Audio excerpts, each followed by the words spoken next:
Gandang hapon. Nagpe-prepare tayo ng iinumin kong tea, tanglad tea at saka bayabas. Ito, dalawang klase ito. Itong banda rito. May halo itong avocado. Ito, avocado, medyo malaki ng konti. Ito, bayabas. Yan, magkaiba naman, di ba? Yan. Ito yung hinahalo ko rito sa aking iniinom. Dalawa ang ginagawa ko, gawa ng isa doon sa bahay sa baba. Isa dito sa aking maliit na taniman.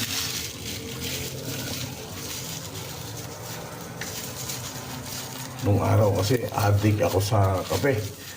Lalo nung hindi pa ako nagre-resign ay pag wala kaming lakad sa project, malamig.